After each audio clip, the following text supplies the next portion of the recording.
What if I told you that the liveliest, most energetic minnow in your bucket, the one that kicks and thrashes and seems like the perfect fish magnet, is the exact reason you're going home empty-handed? It sounds completely backward, I know. But today, we're talking about a counterintuitive truth of winter fishing, how your perfect live bait might actually be intimidating the sluggish, cold water predators you're after. Stick around, and you'll discover the real reason why a less active, almost lazy bait can outfish the most frantic 110 to 1. I'm going to reveal the cause behind so many frustrating, biteless winter days. So let me ask you, do you believe that livelier is always better? Let me know in the comments right now, because I'm betting I can change your mind by the end of this video. For generations, we've been taught the same thing, haven't we? It's fishing gospel. You reach into the minnow bucket and you search for that one special bait, the one that's the hardest to catch, the one that kicks like a mule and flashes its sides. We believe, deep down, that all that commotion sends out vibrations, it catches the light, and it screams easy meal to any predator in the area. And you know what? In the warm water of summer and fall, that's often true. A fish's metabolism is high, they're aggressive, and they're willing to burn calories for a big payoff. But winter changes the entire game. The water temperature plummets, and with it, the metabolism of fish, like walleye, perch, and bass crashes. They become single-minded, energy-conserving machines. And this single fact is the key that so many of us anglers forget the second we get on the water. Let's start by getting inside the mind of a winter predator. Picture a big walleye suspended just off a deep drop-off. The water is 35 degrees. Her body has slowed down to a crawl. Her digestion is slow. Her movements are deliberate and minimal. She is not in a chasing mood. She is in survival mode, which means she's running a constant, subconscious calculation. Is the energy I will spend to catch that food worth the calories I will get from eating it? This isn't just a fun theory, it's a biological imperative. If she burns 100 calories to chase down and eat a minnow that only gives her 80 calories of energy, she has lost the battle for survival. That frantic, zipping minnow on your hook isn't screaming easy meal to her. It's screaming difficult, high-energy chase. It's a bad investment, and her instincts, honed over thousands of years, tell her to ignore it and wait for something easier. Here's a simple analogy that might make it click. Imagine you've just finished a massive Thanksgiving dinner. You are stuffed, you're sitting on the couch, feeling lethargic, and you can barely move. Suddenly someone yells that there's a fresh, free-range turkey running around in the backyard, and if you can catch it, you can eat it. Are you going to leap off that couch and go on a full-blown sprint to chase it down? Of course not. You don't have the energy or the motivation. But if someone walked in and placed a single perfect slice of pumpkin pie on the table right in front of you, you'd probably find the energy to reach out and take it. That's the winter predator. It's that full, lethargic fish. Your hyperactive minnow is the turkey in the backyard. The slow, dying, barely moving bait is the slice of pie. It's an irresistible opportunity that requires almost zero energy to capitalize on. We have to stop thinking about feeding aggressive fish and start thinking about feeding lazy ones. Now let's talk about the intimidation factor. We think of predator fish as fearless, but they are also cautious. A small creature that is thrashing and moving erratically can signal a few things, and not all of them are good. For one, it signals that this creature is healthy and strong, which again means a difficult chase. But it can also signal something is wrong. Why is it panicking? Is there a bigger predator nearby that I can't see? A super frantic bait can create a sense of alarm in the water, causing a cautious fish to back away rather than move in to investigate. Think about it from their point of view. In nature, an easy meal is typically an injured or dying meal. It's a bait fish that is struggling to stay upright, moving slowly or twitching periodically. It's predictable. A bait that's darting all over the place is unpredictable, and in the underwater world, unpredictability can often mean danger. So that perfect bait isn't just a turn-off, it can actively spook the very fish you want to catch. Let's visualize the moment of attack, or rather, the moment of decision before the attack. A walleye is using its lateral line to sense vibrations in the water. It sees a flash of silver 20 feet away. The frantic minnow on your line is sending out sharp, rapid, high-frequency vibrations. It's zipping left, then right, then diving. The walleye's brain processes this as a high-alert, high-energy target. The chase would require a burst of speed. It would require precise timing. It might fail. It's a gamble. Now imagine another line 10 feet away. On it is a minnow that's hooked lightly through the back near the tail. It's listing to one side. Every 10 seconds it gives a weak little kick. The vibrations it sends out are slow, rhythmic, and faint. The walleye processes this as an incapacitated target, an easy kill. It requires a slow, stealthy approach and a simple gulp. There's almost no risk and a guaranteed reward. Which one do you think it will choose 99 times out of 100? We've established that frantic movement can signal too much work, but it can also signal the wrong kind of attention. A thrashing baitfish creates a lot of disturbance. In clear water, this can be a visual red flag. In stained water, it's a vibrational beacon. While we think it's a beacon for our target fish, it's also a beacon for every other fish in the area. This can create competition which a solitary, energy-conserving predator might want to avoid. Furthermore, a hyperactive bait is often pulling on your line, creating unnatural tension and movement that a wary fish can detect. They can feel that something isn't right. The bait isn't moving naturally, it's tethered. A calm, subtle bait, on the other hand, allows your line to remain more natural.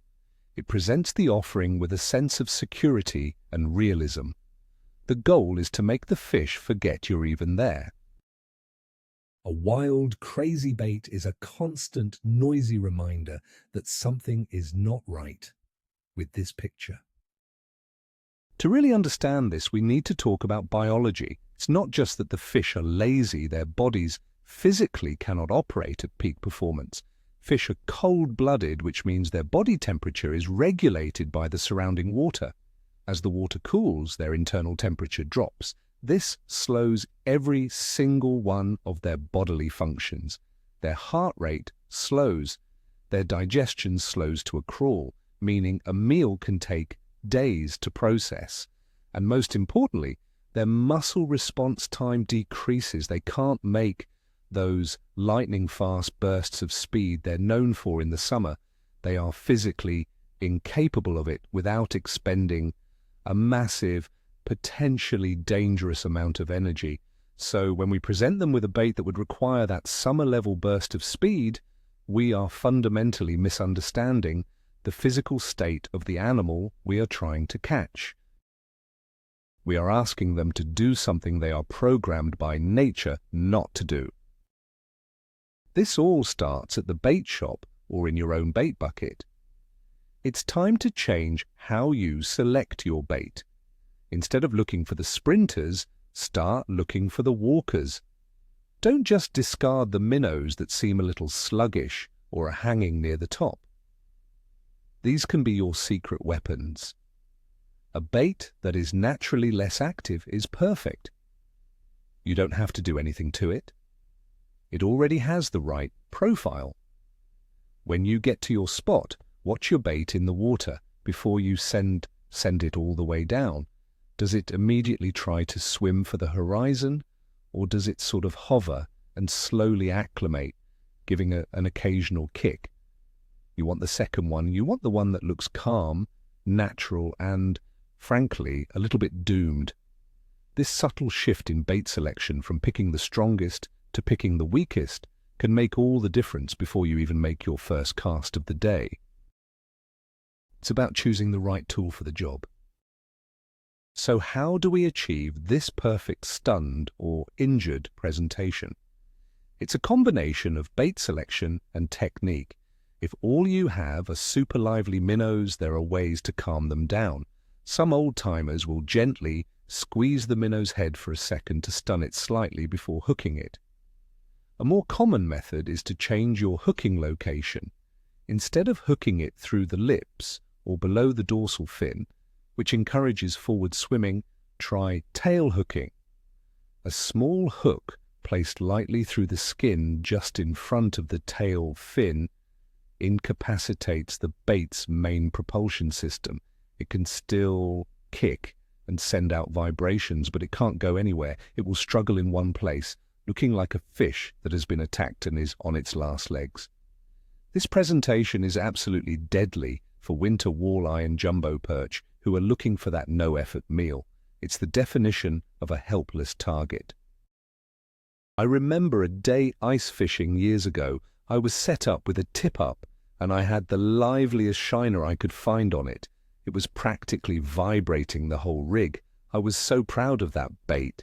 A few hundred yards away, an old guy was set up. He wasn't using anything fancy, just a simple jigging rod. Over the next 2 hours, I watched him pull up 3 beautiful walleyes. I, of course, had nothing. Finally, my pride couldn't take it anymore, and I walked over to ask him what he was using. He showed me his minnow bucket. His bait was lethargic. They were just sort of hanging there. He said, "Son, these winter fish don't want to run a race. They want their dinner delivered to them." He hooked one of his lazy minnows through the tail and dropped it down. He barely moved the rod, just a slow lift every minute or so. It was a massive lesson for me. My perfect bait was a failure, while his subpar bait was exactly what the fish wanted. Let's talk about some practical tricks to tone down your bait if you can't find naturally sluggish ones. One simple method is temperature shock, but you have to be careful. Taking a minnow from the bait shop water and immediately dumping it into near freezing lake water can shock it into a lethargic state. You can also do this on a smaller scale by keeping a separate small bucket with some of the lake water in it. Transfer a few minnows at a time into this colder water for about 10 to 15 minutes before you use them. This will slow their metabolism and make them less frantic when you put them on the hook. Another trick, as we mentioned, is hooking. Besides tail hooking, you can also try hooking them upside down through the bottom lip and out the top. This disorients the bait and makes it swim erratically but not powerfully. It looks confused and injured, which is exactly the signal you want to be sending. Your hooking technique itself is a huge part of this. Where you place the hook directly influences how the bait behaves. The standard practice of hooking a minnow right under the dorsal fin is designed to allow it to swim freely and live for a long time. This is great for many situations, but it's the opposite of what we want for this subtle winter approach. Hooking it through the dorsal fin essentially gives the bait a pivot point and encourages that wild, unnatural spinning when it struggles.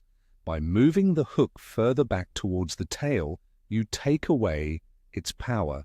By hooking it through the lips, you force it to pull against the line, which also looks unnatural. A great alternative for vertical jigging is to use a jig head and hook the minnow up through the mouth and out the top of its head. This keeps it horizontal, and it can only wiggle its tail, creating a very subtle, natural quivering motion. This presentation is a killer. This approach also challenges the old myth of covering water. In the summer, we often think we need to be constantly moving, making cast after cast to find active fish. In the winter, the opposite is often true. The fish are grouped up, they're sluggish, and they are not moving far. A bait that is thrashing around might seem like it's advertising itself over a wide area, but a lethargic fish 20 feet away is not going to swim over to investigate. It's often better to find a high percentage spot like a deep point or an inside turn on a weed line and trust that the fish are there. Then it's a game of patience. It's about presenting that subtle, easy meal and waiting for one of those fish to decide to eat. Your injured-looking minnow, barely moving, can coax a strike from a fish that a faster-moving bait would have spooked or failed to even register as a viable food source. It's quality over quantity. Now let's quickly consider this from the bait's perspective for a moment. This isn't just about fish psychology, it's about basic physics. When you hook a super lively minnow, what is its one goal? To escape. It is fighting for its life with every ounce of its energy. It pulls against the line, it swims in panicked circles, and it tries to dive for cover. This creates a constant, unnatural tension on your line that telegraphs directly back to your rod tip, and more importantly, back to the fish. A wary predator can sense this unnatural tether. It knows something is wrong. A calmer, less active minnow, however, will often just hover in place, accepting its fate. It will give an occasional, natural-looking flick of its tail. There is no constant, panicked tension on the line. It looks and feels much more like a free-swimming, unattached creature that just happens to be injured. This realism is a critical and often overlooked component of a successful presentation. Let's use walleye as a prime case study for this theory. Winter walleye are notoriously fickle. They are famous for suspending in deep water, almost in a state of hibernation. They will stare at a bait for minutes on end without committing. They are the definition of an energy-conserving predator. For these fish, a hyperactive bait is a massive red flag. They are looking for the easiest possible meal. This is why techniques like dead sticking, literally letting a baited rod sit perfectly still in a holder, are so incredibly effective for winter walleye. The technique relies entirely on the bait doing very little.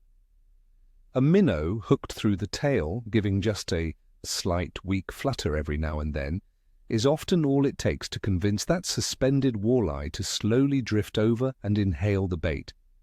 You are not trying to trigger a reaction strike. You are trying to offer a meal that is simply too easy to pass up. It's a game of subtlety, not aggression. This isn't just for walleye either. Think about winter largemouth bass. They group up in huge schools and suspend in deep water, and their strike zone can be measured in inches, not feet. They will not move far to chase anything. You could have the most active shiner in the world swimming just 3 feet above them, and they will completely ignore it. It's not worth the effort. But if you drop a very calm, subtly twitching bait right in their face and just let it hang there, you're presenting a no-brainer. The base barely has to move, it just has to open its mouth. This is why techniques like the drop shot, using a small, barely hooked minnow, can be so effective. The weight holds the bait in a precise location, and the bait provides just enough subtle, quivering action to look alive without looking like a challenge. It perfectly matches the energy level and attitude of the fish. Now, is there ever an exception to this rule? Is there a time when a more active bait is better in the winter? Yes, but it's specific. The main exception is when you are trying to force a reaction strike rather than a feeding strike. This typically works better in slightly warmer winter water, say above 40 degrees, or when the fish are a bit more active, perhaps during a stable weather pattern with a warming trend. In this scenario, a bait that is ripped or jigged aggressively can sometimes trigger a fish's predatory instinct, making it strike out of aggression or reflex rather than hunger. However, this is a much lower percentage play. You might get 1 or 2 fish to react this way, but you will spook 10 others. For consistent success in truly cold water, the slow, subtle, easy meal approach is almost always the superior strategy. You have to know when to use aggression and when to use finesse.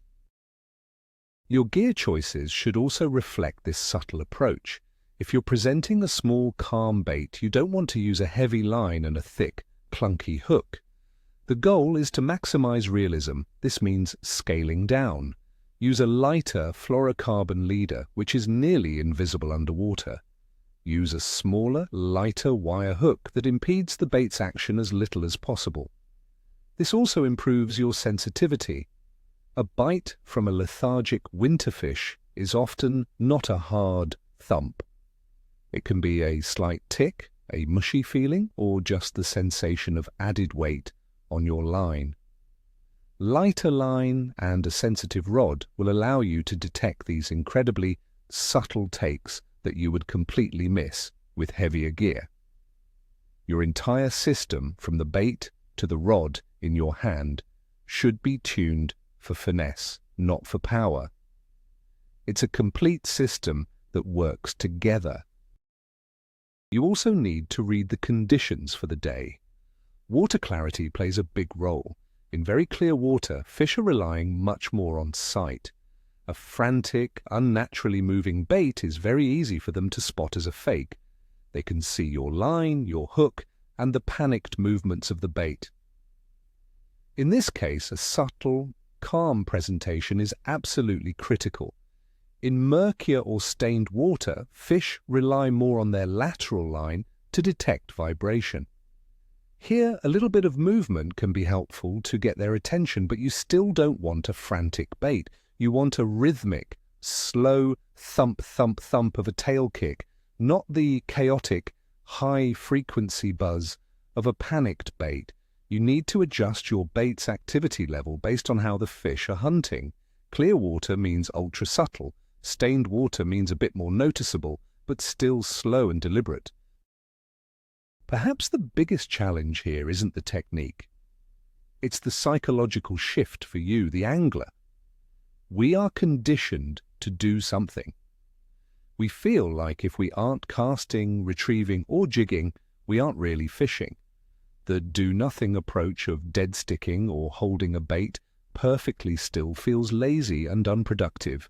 It requires a tremendous amount of patience and confidence. You have to trust that your electronics have put you on fish. You have to trust that your subtle presentation is the right one, and you have to fight the urge to constantly check your bait or move spots every 5 minutes.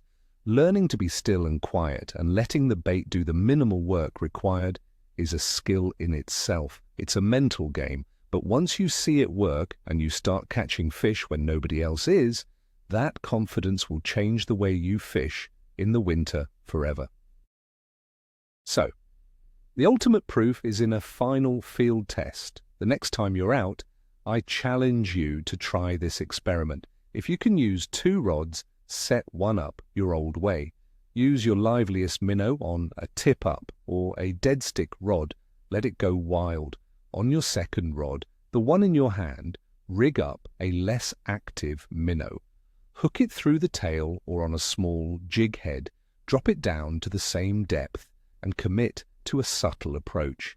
Give it just a slight lift every minute, or let it sit completely still.